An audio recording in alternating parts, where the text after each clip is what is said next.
Hello and welcome to my channel. আমি সীমা এসে গেছি তোমাদের সাথে শেয়ার করতে আবার বেশ কতগুলো শব্দ নিয়ে, যে শব্দগুলোর মানে এক হলো, ব্যবহার কিন্তু সেগুলো কোথাও না কোথাও একটু ভিন্ন রূপে হয়ে থাকে। তো চলো একটু সময় নষ্ট না করে শুনে নিই সেই কয়েকটা শব্দ। সেই শব্দগুলো হলো ভেরি, VERY, হ্যাঁ ভেরি, TOO, টু, আর এনাফ, এনাফ। ওকে, এই তিনটে শব্দের যদি তোমরা মানে দেখো তাহলে তোমরা বুঝতে পারবে তিনটে শব্দের মানে কিন্তু অত্যধিক, কোনো কিছু প্রচুর পরিমাণে হওয়া বোঝাতে আমরা এই তিনটে শব্দ ব্যবহার করি। ভেরি মানেও কিন্তু ভীষণ বা খুব, TOO মানেও কিন্তু অতিরিক্ত বা খুব, আর এনাফ মানেও কিন্তু অতিরিক্ত বা খুব, বা ইংলিশে যদি আমরা বলে থাকি তাহলে হলো এক্সট্রিম। কিন্তু যখন তুমি সেন্টেন্সে এই তিনটে শব্দ ব্যবহার করবে, বা এটা কি কখনো তোমরা ভেবে দেখেছো যে তিনটে শব্দ মানে কিন্তু অত্যধিক, কিন্তু ব্যবহারিক দিক থেকে তিনটে শব্দ আলাদা আলাদাভাবে কিন্তু বসে। যেমন ধরো ভেরি, VERY, এই ভেরি শব্দটা কিন্তু সব সময় বেশিরভাগ ক্ষেত্রেই পজিটিভ সেন্সে ইউজ হয়।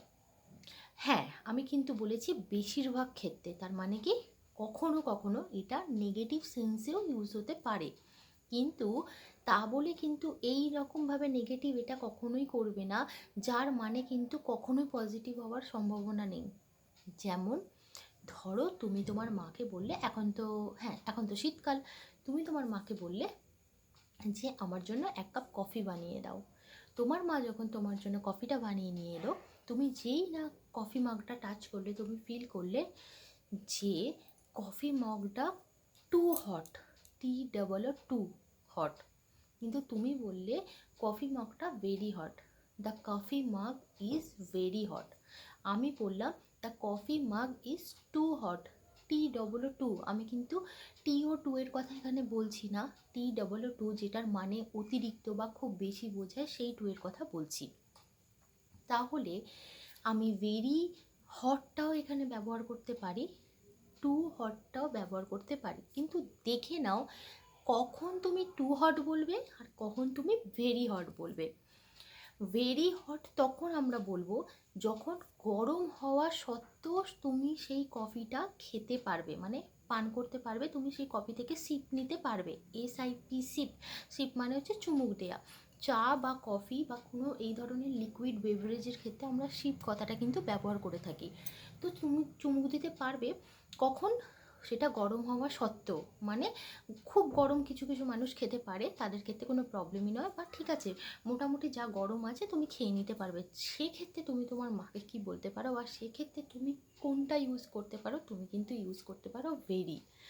The coffee is very hot but I can drink it, মানে কি কফিটা খুবই গরম কিন্তু গরম হওয়া সত্ত্বেও তুমি খেয়ে নিতে পারবে, তুমি তার থেকে সিপ নিতে পারবে। এবার কখন তুমি ওখানে TOO হট কথাটা ইউজ করবে, TOO, এটা কিন্তু শুধুমাত্র নেগেটিভ অর্থে ব্যবহৃত হয়। যেমন the coffee is too hot, TOO hot, to drink, TO2 drink. Okay, হ্যাঁ, প্রথম টুটা কিন্তু TOO আর সেকেন্ড টুটা কিন্তু অনলি TO2। তুমি কি বলবে, the coffee is too hot to drink, মানে কফিটা এতটাই গরম তুমি সেই কাপটায় চুমুক দিতে পারবে না, তোমার জিভ পুড়ে যাবে। তার মানে তুমি কি দেখলে, দেখো TOO কিন্তু একমাত্র নেগেটিভ অর্থে ব্যবহার হয়। ভেরির ক্ষেত্রে আমরা অনেক এরকম এক্সাম্পল পাই, that you are a very brilliant boy, she is a very good girl, এগুলো তো আমরা জানি। তাহলে আজ থেকে কিন্তু তোমরা যখন ভেরি আর TOO এই দুটো অতিরিক্তর মানে তোমাদের সেন্টেন্সে ব্যবহার করবে, শুধু একটু মাথায় রেখো কোন সেন্টেন্সটা শুধুমাত্র নেগেটিভ ভাইবস দিচ্ছে বা নেগেটিভ ভিউজ দিচ্ছে বা নেগেটিভ সেন্স আনছে, সেক্ষেত্রে কিন্তু আমরা TOO ইউজ করব। আর কোন সেন্টেন্সটা পজিটিভ হচ্ছে বা নেগেটিভ হলেও সেটা এতটা মাত্রায় নেগেটিভ নয়, সেক্ষেত্রে কিন্তু আমরা ভেরি কথাটা ব্যবহার করতে পারি। তাহলে কারোর এক্সেলেন্সি, কারোর ব্যাপারে কাউকে তুমি যদি কোনো কিছু গুড কমপ্লিমেন্ট করতে চাও, তাহলে কিন্তু ইউ আর টু গুড না, ইউ আর ভেরি গুড এটা বলো। কারণ টুটা কিন্তু বেসিক্যালি নেগেটিভ অর্থে ব্যবহার হয়। যেমন ধরো, the water is too cold for us to swim. এক্ষেত্রে প্রথম টুটা কিন্তু TOO, আর দ্বিতীয় টুটা কিন্তু অনলি TO2, মানে জলটা এতটাই ঠান্ডা আমরা এখানে সাঁতার কাটতে পারবো না। এটাও তোমরা বুঝতে পারলে যে এই সেন্টেন্সটাও আমি নেগেটিভ অর্থে ব্যবহার করলাম, সাঁতার কাটা সম্ভব নয় ঠান্ডা জলে, তাই জন্য কিন্তু আমি TOO ব্যবহার করলাম।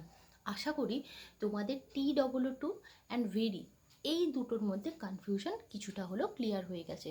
যদি একবারে ভিডিওটা শুনে তোমরা পুরোটা ক্লিয়ার না করতে পারো, তাহলে তোমরা ভিডিওটা একটু একবার বা তার একটু বেশিবার শোনো। আই হোপ যে তোমাদের এই যে ডাউট কোথায় TOO আমরা কথার মাধ্যমে অনেক সময় বলার সময় কিন্তু TOOটা কোনো গুড এক্সাম্পল দেওয়ার সময়ও বলে দিই, সেটা না বলে কখনো শুধু পজিটিভ কেসেসে কোনো কমপ্লিমেন্ট ইউজ করার হলে ভেরি কথাটা ইউজ করো। আর কোনো জিনিস যেটা প্রচণ্ডভাবে নেগেটিভ বা যেটা থেকে ভালো কিছু এক্সপেকটেশন পাওয়াই, ভালো কিছু জিনিস পাওয়াই সম্ভব নয়, সেক্ষেত্রে তোমরা TOOটা ইউজ করো। এবার চলে আসি এনাফ, ENOUGH। হ্যাঁ, একদম ঠিক বলেছ, এনাফ শব্দের অর্থ কিন্তু অতিরিক্ত। কিন্তু এনাফটা যখন তুমি সেন্টেন্সে ব্যবহার করবে, তোমাকে একটা জিনিস মাথায় রাখতে হবে। দেখো, এর আগে আমি যে সেন্টেন্সগুলো বললাম, too hot, too cold, too bad, bad, cold, hot, এগুলো কিন্তু কি অ্যাডজেক্টিভ। তার মানে আমরা কি দেখলাম, আমরা কিন্তু অ্যাডজেক্টিভটাকে টু এর পরে বসালাম, আমরা কিন্তু অ্যাডজেক্টিভগুলোকে ভেরির পরে বসিয়েছি, তার আগে কিন্তু নয়। এনাফের ক্ষেত্রে একটা ব্যতিক্রম ঘটনা কিন্তু ঘটবে। এই যে অ্যাডজেক্টিভগুলো আমি বললাম, এই অ্যাডজেক্টিভগুলো কিন্তু এনাফের ক্ষেত্রে আগে বসে। যেমন একটা এক্সাম্পল দিলে তোমরা বুঝতে পারবে, this coffee is hot enough to drink. আমি কিন্তু হট কথাটা এনাফের পরে না বসিয়ে এনাফের আগে বসালাম, মানে কি এই কফিটা যথেষ্ট পরিমাণে গরম খাওয়ার জন্য। ঠিক আছে, তাহলে তোমরা নিশ্চয়ই বুঝতে পারলে যে আমরা এতক্ষণ যে অ্যাডজেক্টিভগুলোকে TOO বা ভেরির পরে বসাচ্ছিলাম, ওকে, মানে আফটারে ইউজ করছিলাম অ্যাডজেক্টিভগুলোকে, সেই অ্যাডজেক্টিভগুলো কিন্তু এনাফের ক্ষেত্রে আমরা বিফোরে ইউজ করছি। যেমন ধরো, this water is cold enough. Okay, একদমই কিন্তু এটা ভুল ইংরাজি হবে যদি তুমি বলো this water is enough cold. না, যখন তুমি এনাফ সেন্টেন্সে ব্যবহার করবে, একটা জিনিস মাথায় রেখো, অ্যাডজেক্টিভটাকে কিন্তু তোমাদের এনাফের আগে বসাতে হবে, তবেই কিন্তু সেটা অ্যাপ্রোপ্রিয়েট বা রাইট ইংলিশ হবে। এছাড়াও একটা ব্যতিক্রম আছে, সেটা হলো এনাফ কথাটার পাশে কিন্তু আমরা নাউনকেও বসাতে পারি। যেমন ধরো, মানি, মানিটা নাউন, তাহলে মানি দিয়ে আর এনাফ দিয়ে আমি একটা সেন্টেন্স তৈরি করি। Okay, Renu doesn't have enough money to buy this car. মানে কি, রেনুর কাছে যথেষ্ট পরিমাণে টাকা নেই এই গাড়িটা কেনার জন্য। বুঝতে পারলে? তাহলে কি দেখলাম, দেখো আমরা কিন্তু ভেরি বা টু এই দুটো শব্দের পাশে কিন্তু নাউনকে রিপ্লেস করতে পারবো না, যেটা কিন্তু এনাফের পরে আমরা বসাতে পারবো। ঠিক আছে, তাহলে এটা যখন তুমি কোনো কিছু রিটেন ইংলিশ বা তুমি যখন কোনো কিছু লেখার ক্ষেত্রে ব্যবহার করবে, বা আমরা দেখে থাকি অনেক পরীক্ষাতে, কম্পিটিটিভ এক্সামের পরীক্ষাতেও কিন্তু আমাদের এই ধরনের প্রশ্ন আসে এবং আমাদের কিন্তু এরর কারেকশান করতে দেয়া হয় বেসিক্যালি। তো সেই এরর কারেকশানে কিন্তু এরকম মিস্টেক থাকে। একটু যদি তোমরা প্রতিদিনের বাক্যতে যখন ইউজ করছো এই টু, ভেরি, এনাফ, তখন যদি তোমরা একটু কনসিয়াস ওয়েতে সেগুলো ব্যবহার করো, তাহলে কিন্তু পরীক্ষার সময় গিয়েও তোমরা কিন্তু মিস্টেকগুলো করবে না, বা মিস্টেকগুলো তোমরা অ্যাভয়েড করতে পারবে, বা তোমরা এররগুলো খুব তাড়াতাড়ি কিন্তু বুঝে নিতে পারবে কোথায় তোমাদের ভুল হচ্ছে। আশা করি এই তিনটে জায়গা তোমাদের কাছে ক্লিয়ার হয়েছে যে এনাফের ক্ষেত্রে অ্যাডজেক্টিভটা কিন্তু সব সময় তার আগে বসে যায়, আর এনাফের পরে যদি আমরা কিছু বসাতে পারি সেটা হলো noun. Okay, we do not have বা we don't have enough time to attend the party, মানে পার্টি অ্যাটেন্ড করার মতো এনাফ টাইম। তাহলে টাইম কি? আবার নাউন, সেটা কোথায় বসলো? এনাফের পরে বসলো। এনাফের পরে যদি তুমি কিছু বসাতেই চাও সেটা কিন্তু হতে হবে নাউন। অ্যাডজেক্টিভ যদি তুমি এনাফের সাথে বসাতে চাও সেটাকে কিন্তু তোমাকে এনাফের আগে বসাতে হবে। Cold enough, hot enough. Okay, তো আশা করি এনাফ আর ভেরি অ্যান্ড TOO এই তিনটে ওয়ার্ড নিয়ে ইউজেসের যে কনফিউশনগুলো থাকা দরকার বা আমরা না জেনেই কিন্তু ব্যবহার করি, তো আজ থেকে যখন তোমরা ব্যবহার করবে একটু সেগুলো ঠিক মতো করে প্লেসড করে ব্যবহার করো, তাহলে আমার মনে হয় যখন পরীক্ষার সময় তোমরা পরীক্ষা দিতে যখন তোমরা বসছো তখন যদি তোমরা এই ধরনের ভুল পাও তোমরা এক চান্সে সেটা ঠিক করে নিতে পারবে।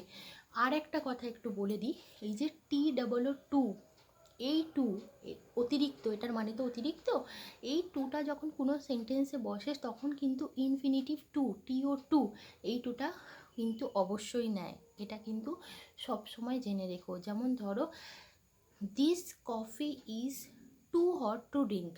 ওকে, মানে TOO থাকলে সেই সেন্টেন্সে কিন্তু TO2 সেটাও কিন্তু থাকবে। এটা কিন্তু তোমরা জেনে রেখো।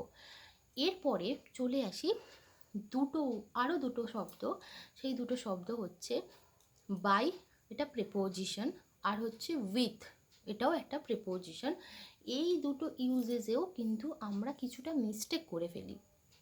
ওকে, তো তোমরা যদি এই ভিডিওটা আজকে লাস্ট অবধি দেখো, আমার মনে হয় না এর পরেও তোমরা এই ধরনের মিস্টেক পরীক্ষার ক্ষেত্রে করবে। আমি আবার বলে রাখি, পরীক্ষার ক্ষেত্রে কিন্তু এই ধরনের এরর দেওয়া হয়ে থাকে।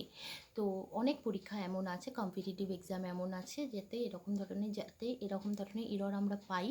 তো যদি তোমরা ডেলি ইউজেসে এই কারেকশানগুলো করতে থাকো তাহলে পরীক্ষার সময় গিয়ে তোমরা মানে মানে ফার্স্ট জাস্ট প্রথমে দেখেই তোমরা শর্ট আউট করে নিতে পারবে ভুলটা কোথায়।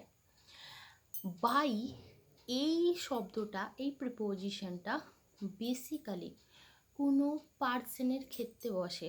যেমন ধরো আমার দ্বারা এই গাছটা কাটা হয়েছে কুঠার মানে অ্যাক্স দিয়ে। ওকে, বা আমি এই অ্যাপেলটা কেটেছিলাম ছুরি দিয়ে। তাহলে আমি কেটেছি, আমার দ্বারা একটা কাজ হয়েছে, আর কি দিয়ে কেটেছি, ছুরির দ্বারা একটা কাজ হয়েছে। তাহলে কোনটার আগে আমরা বাই আর কোনটার আগে আমরা উইথ লাগাবো? তাহলে জাস্ট তোমরা সেন্টেন্সটা একটু ভালো করে শোনো। আমি বলবো I am cutting this Apple with a knife. আমি ছুরি দিয়ে আপেলটা কাটছি। আবার যদি একটু ঘুরিয়ে বলি, the apple was cut by me. আমি যেহেতু কেটেছি, আমি যেহেতু ডুয়ার মানে আমি যেহেতু কাজটা করছি, কাটার কাজটা যেহেতু আমি করছি, তাই জন্য আমি বলবো the apple was cut by me, মানে আমি করলাম তাই জন্য বাই, উইথ আ নাইফ। কী দিয়ে কেটেছি? ছুরি দিয়ে কেটেছি। তাহলে তোমরা বুঝতে পারলে বন্ধুরা যে যখন কোনো কাজ মানে ডুয়ার যে করছে কাজটা, সে যখন লিভিং বিংস হচ্ছে। ওকে, যখন যেমন ধরো আমি কাজটা করছি, তো আমি একজন লিভিং বিংস, তো সেক্ষেত্রে আমি কিন্তু আমার আগে বাই লাগালাম। বা ধরো the tree was cut by the man with an axe. Okay, with an axe. So এক্ষেত্রেও কিন্তু তোমরা দেখতে পারো যে যেটা কুঠার, যেটা দিয়ে গাছটা কাটা হচ্ছে, তার আগে কিন্তু আমি উইথ প্রিপোজিশনটা লাগালাম। আর কাজটা কে করছে? ওটা একটা লোক কাজটা কাটছে, মানে গাছটা একটা লোক কাটছে, কাজটা একটা লোক করছে, সেক্ষেত্রে কিন্তু সেই লোকটার আগে আমরা বাই এই প্রিপোজিশনটা ব্যবহার করলাম। এই দুটোর ক্ষেত্রে কিন্তু প্রিপোজিশন ইউজেসের ক্ষেত্রে কিন্তু ভীষণ কনফিউশন থাকে। আমরা মাঝে মাঝে গুলিয়ে ফেলি, পেন দিয়ে লিখছি। Okay, I am writing this letter with a pen, okay, by a pen কিন্তু একদম ভুল, ঠিক আছে, এটা মনে রেখো। অর্থাৎ কারণ সেটা হচ্ছে non living things, non living থিংসের ক্ষেত্রে কিন্তু আমরা উইথ কথাটা বা উইথ প্রিপোজিশনটা ব্যবহার করে থাকি।